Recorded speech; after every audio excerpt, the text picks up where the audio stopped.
I got home at 3 a.m. after a long drive. The house was empty. On the kitchen table was an A4 manila envelope. Curious, I opened it and pulled out the contents. Flicking through the revealed sheath, I noted a 3-page, handwritten letter, some legal papers and a divorce application already signed by my wife.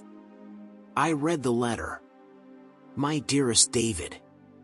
I feel a little bad using that term, but despite what I have done to you, but I think after 26 years of marriage you will allow me that little indulgence. There is no easy way of telling you this, but I have left you.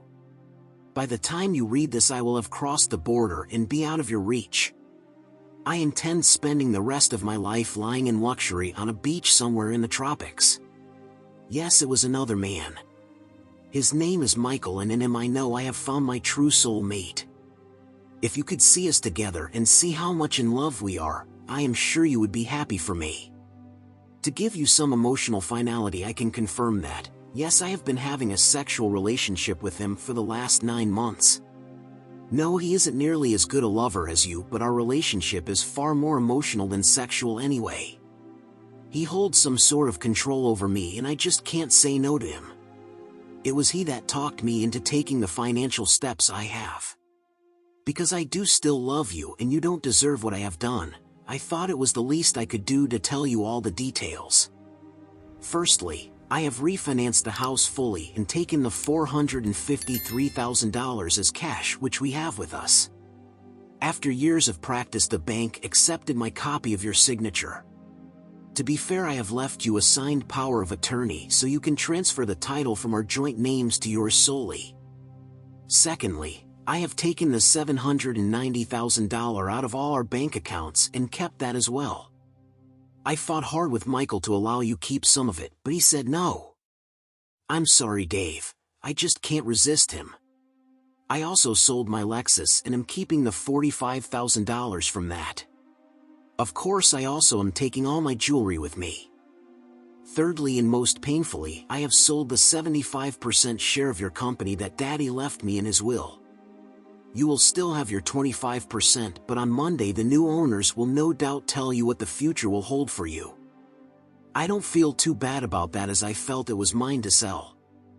I know that you wanted to keep it as a nest egg for Jody, Ryan and Pat, but Michael and I need the money. We had to sell it cheaply as it was a cash deal and a little shady. I never met the people that bought it as I worked through an intermediary, so don't know what they're like. Believe me when I say I truly hope they keep you on as manager and Ryan keeps his job there. The $5.8 million that deal netted me we also have with us. Don't feel this is all one-sided. Michael also refinanced his house, using a similar ruse to me, and cleaned out his bank accounts. He also took all his wife's jewelry, which I thought was a bit mean. His share is way less than mine, but it still amounts to over $1.2 million. The one concession to decency I made him do was leaving his wife a power of attorney as well as blank signed divorce papers. I feel a little sorry for her, but as I never met her, I'll live. While I'm on that subject, please find attached a blank divorce application. It already has my witnessed signature on it. I don't want you to hold out hope that I will be back. I'll be living my happily ever after without you. It seems unfair for you to have to wait 12 months to divorce me for abandonment. I would expect you to file immediately and keep all our assets for yourself. The 25% of the company should see you to a decent retirement, I hope. Please give my best to the children, and if you can find it in your heart, defend what I have done. I know they never really forgave me for having that affair 5 years ago, but it will still hurt never seeing them again. When I am settled, I will send my friend Cindy an address where you can mail letters. I trust her never to reveal it to you. She hasn't liked you since you turned her down when she came onto you that time. Again, if you can find it in your heart, I would love to get photos of any grandkids we end up with. After the 7-year statute of limitations has passed, I may even pop back and see them. I will understand if you don't want to see me. Well, I won't rabbit on any longer. You may notice the bottom of this page is wrinkled. That is from my tears. You don't deserve this, and I am truly sorry for being so weak. The only thing that is getting me through this is the thought of spending the rest of my days on a beach in the arms of my one true love. Goodbye, my dear David. I will always remember you fondly as a wonderful husband, father, and provider. I'm just sorry I couldn't match your love and loyalty. Kate. I had just finished reading, with a small tear in my eye for the lost 26 years, when the front door opened and Lisa came in. She looked as tired as me. She smiled as she came over, gave me a chaste peck on the cheek, and sat down across the table from me. You're back quickly. Did you get a letter as well, Lise? No, Dave, just divorce papers and a power of attorney, the gutless skunk. Awfully decent of him. Well, you can thank Kate for that. It was her idea, apparently. Yeah, well, 10 out of 10 for decency, but 0 out of 10 for smart. Using such a predictable password on her computer so anyone could read her emails. Stupid or what? I guess she didn't think you would be looking over her shoulder after 5 years. What's in your letter? All predictable shit. She still loves me, blah, blah, blah. Met her soulmate, crap, crap, crap. Sorry to do this to me, etc. Then details exactly how she has ruined me. She knows 25% of the company in this economic climate won't support any sort of retirement. The biggest hoot, though, was when she wrote that she'd never met you. What do you say to that, Miss Intermediary? God, don't remind me about that. Do you know how hard it was keeping a straight face through those negotiations?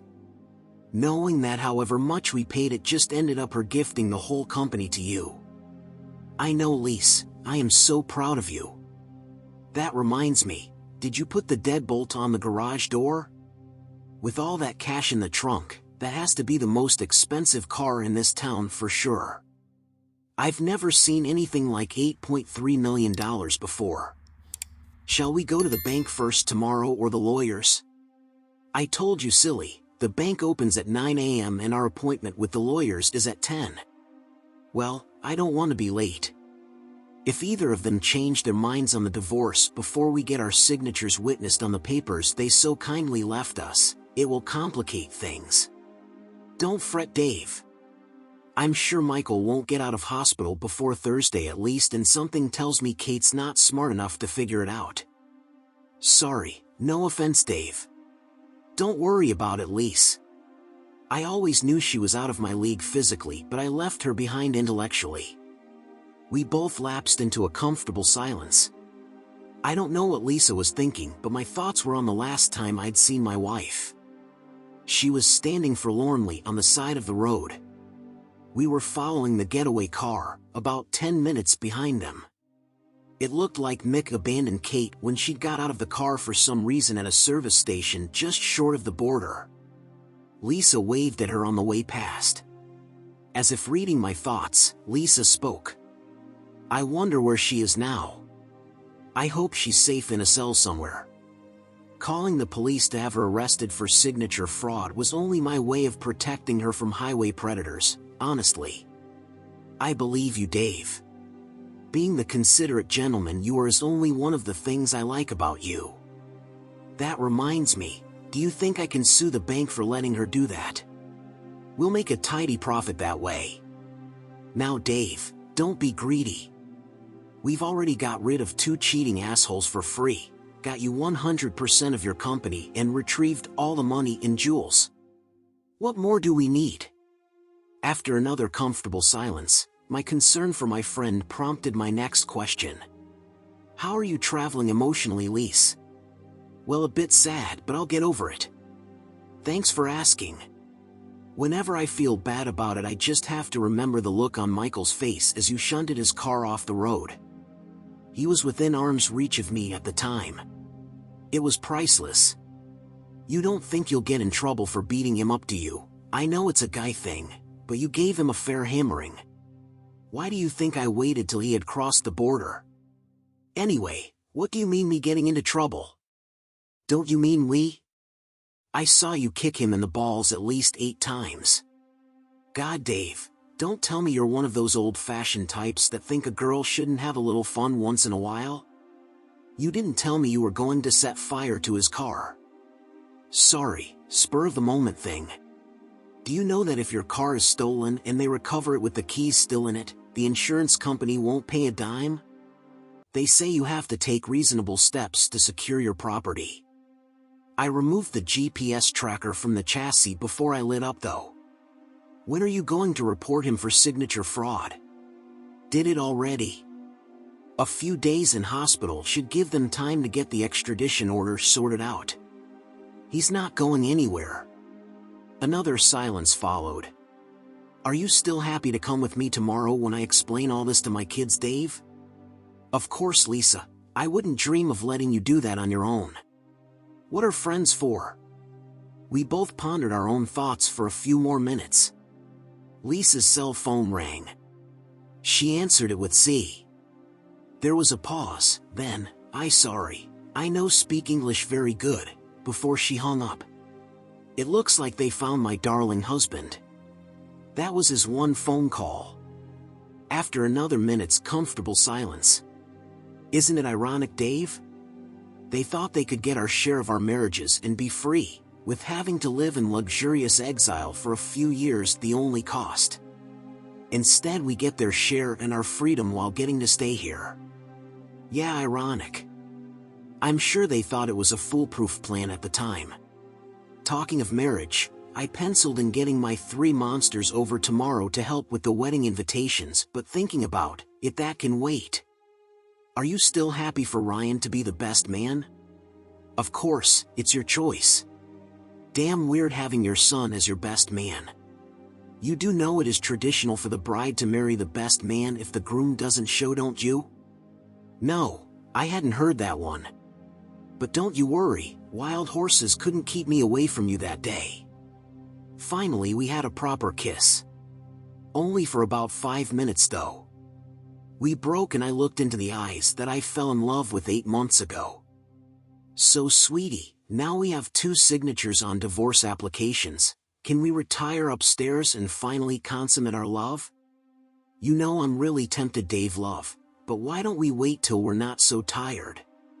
That way we can make it really special. I will agree to one of your famous all-night snuggles though. What do you mean, all night? We have to be at the bank in 5 hours. All the more reason to get some bloody sleep then, you horny old goat. As I followed Lisa up the stairs, not for the first time wondering what that glorious-looking package looked like naked, I remembered the question I'd been meaning to ask. Have you decided where you would like to go on our honeymoon yet, Lise? How about we go and laze on some tropical beach for a while? It's funny you should say that, Lisa.